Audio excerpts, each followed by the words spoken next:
So, I have been feeling worn out, not from drawing itself, but from the weight of always trying to make it perfect.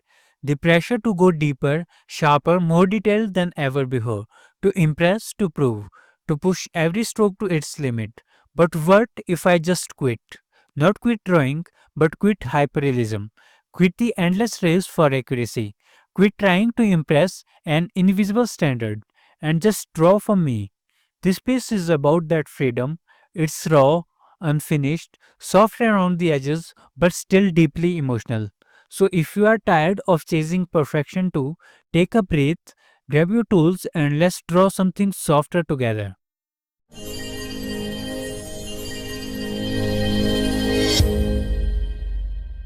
I started with a light sketch using a regular graphite pencil, no pressure, no harsh lines, just enough to suggest the placement of eye, nose, lips, and the gentle arrangement of flowers. I don't want the outlines to dominate.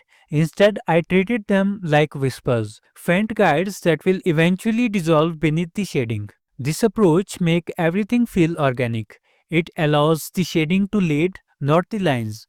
And that's the powerful shift when you are trying to create softness and mood. This is between zone. Lets the imagination breathe. It doesn't spell everything out, it hints, it suggests. And sometimes that's more powerful than showing it all.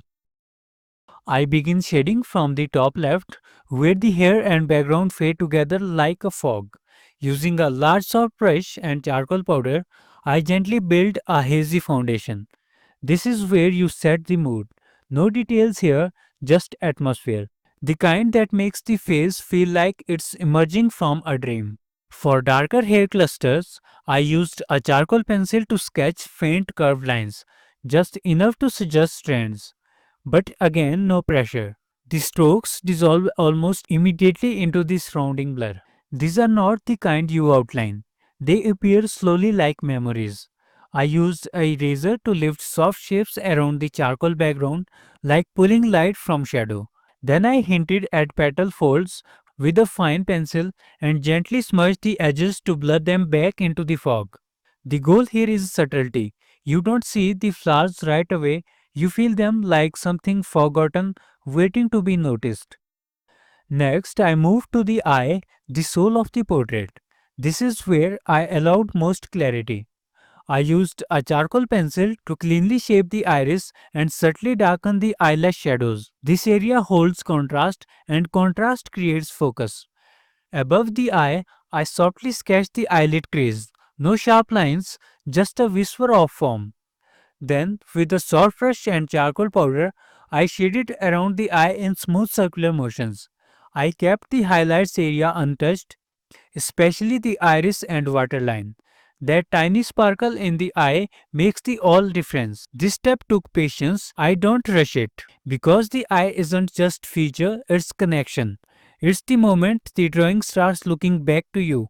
I used to think art needed to shout to be powerful. But here, this eye surrounded by quiet, saying everything without saying too much. After the eye, I worked on the surrounding skin, the forehead, cheek and bridge of the nose.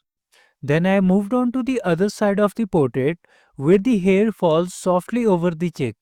Using a charcoal pencil, I defined clusters of strands, but again keeping the pressure low and the edges blurry.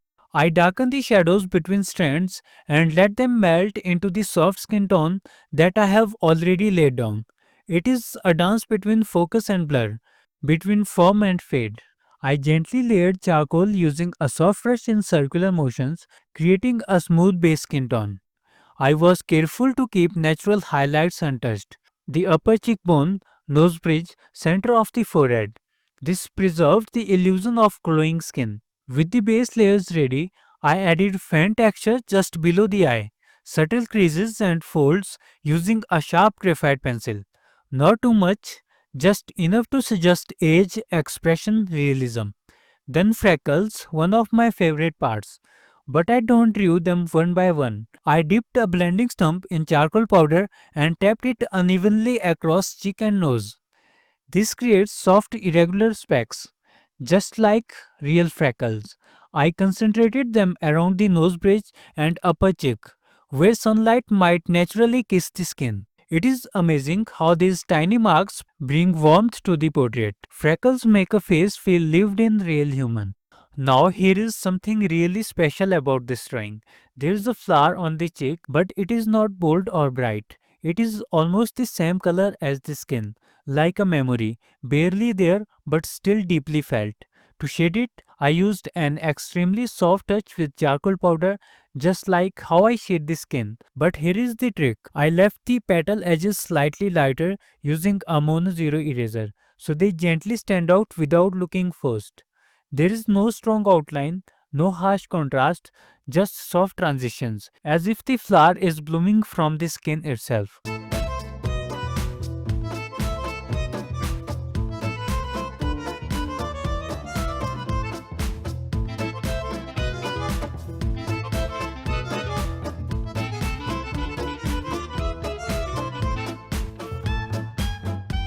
On the lips, I stayed gentle. The reference did not have crisp details, so I used HB pencil for soft shading. I followed the natural curves and shadows, especially under the lower lip, using light pressure. Then with kneadable eraser, I pulled out subtle highlights where the light catches moisture. I avoided drawing every wrinkle or crack. Instead, I let the tones do the talking. Soft midtones, delicate contrast, and smooth transitions. To finish the lower part, I shaded the chin and neck with soft brush and charcoal powder, letting the tones fade downward into nothing. There are no crisp details here, just gradients, just suggestion. I darkened the flower shadows against the neck with graphite pencil, but kept the pressure low. These shadows exist, but they don't distract. They support the focus above. This final fade is important. It reminds the viewers where to look and where to drift. If you are a detail obsessed artist and you feel overwhelmed, try this. Let go of the need to perfect every pore. Just feel your drawing. This is still realism, but it is realism that breathes easier, that whispers instead of shouts, that invites you into a quieter world. If you connected with this space, let me know in comments. What did you feel while watching? What part stood out to you most? So don't forget to like, subscribe, and most importantly, enjoying the process. Thanks for watching, and I'll see you in the next one.